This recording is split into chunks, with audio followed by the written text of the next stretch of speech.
yesterday. How many of you were here for that? Let me see. No one. Oh.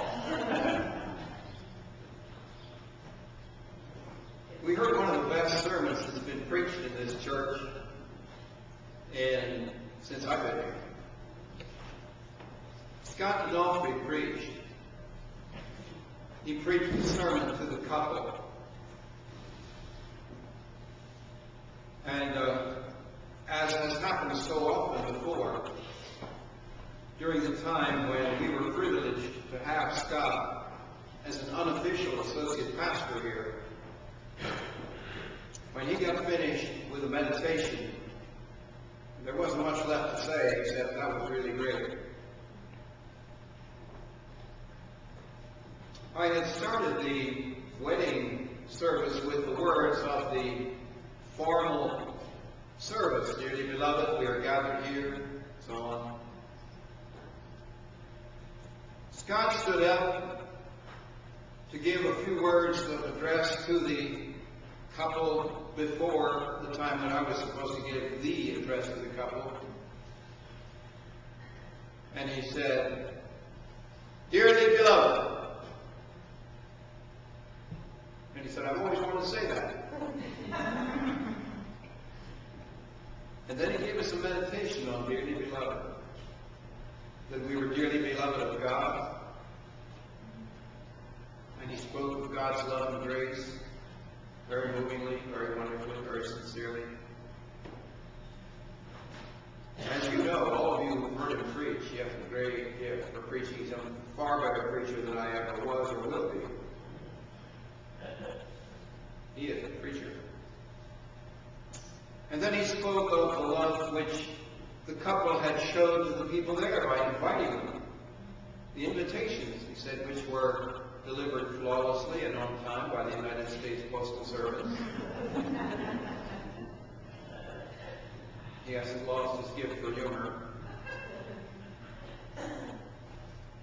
And the love which we had for them, and the love which we had for each other, even if we hadn't met, because of this shared love for them, and then of the love that they had for each other. Dearly beloved. It was a brilliant sermon. And it's all about grace, because one of the most important things he said is that none of us could ever have any of this love unless it had first come from God. He said, we love because he first loved us. It was a beautiful, powerful message. My guess is that the couple had the service videotaped. So my guess is that if we beseech them for a copy of the service, we may someday have a gathering and show it downstairs on our wonderful big TV screen, and you may hear that sermon, Scott.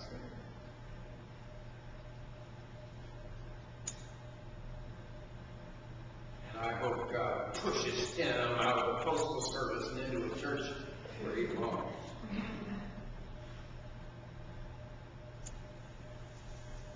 Grace. God's grace. What is grace? It's love in action. It's one of the ways in which love immediately shows itself toward an object. It shows itself in grace. One of the dictionary definitions of grace is favor. The theologians like to add unmerited favor. As though you could merit that kind of favor. That's an absurdity to think that you could merit the favor of the Creator. Grace is favor. We use it in our language, in our commercial language. We use grace as leniency by a corporation, a very unfeeling, impersonal corporation, which will give you a grace period if you're a few days late. But boy, they're going to be after you if you overstay that grace period. It's not grace which endureth forever, is it? Hello? No, I understand that. But God's grace is grace which endures forever. His mercy endureth forever. His steadfast love endures forever. His righteous deliverance endures forever. Grace. That's what grace is. What's the opposite of grace? This is point 2 in a 7-point sermon, by the way, if you're keeping track. I don't always have points, as you know. I'm more of a teacher than a preacher. What are the opposites of grace? Justice. By the book.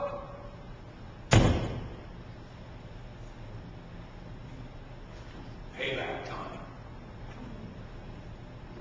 Revenge.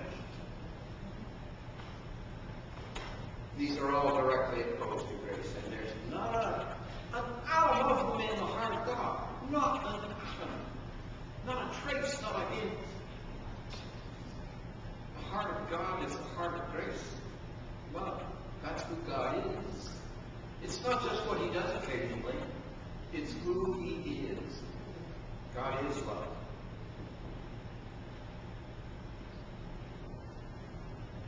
Point 3. The points are not all even like. It's no strings grace. Because grace that has strings isn't really grace, is it? It's a deal. God's grace is not a deal. It's an offer. It's free grace.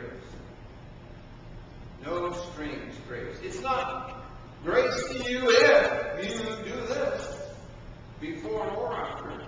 That was the error of the Galatians. The Galatians thought, well, yeah, God gave us His grace, but now we're in there. If we want to keep that grace, we better keep our noses grindstone. Paul says, what's the matter with you, stupid Galatians? Who has bewitched you? No, the grace of God stays grace because that's who He is. It's not grace if. It's not grace after you've met certain conditions. Then you get the grace. No. There are theologians who have been disturbed. They've said that those who preach as I'm trying to preach now are preaching cheap grace. Yes. How cheap can you get? Free. That's the kind of cheap car I'd like to buy. A free car. Would you like to have that? If you're looking for a house to mortgage, how would you like to have a free house? Grace. Now, it was costly for God. There's no doubt about that, and we should not forget that. It cost God first humiliation, laying aside His glory, coming to earth as a man, taking on Him sinful flesh,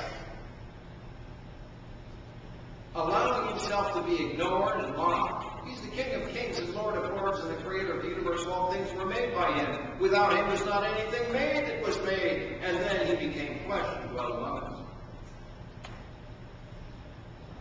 And He didn't require that the emperor come and kiss His toe.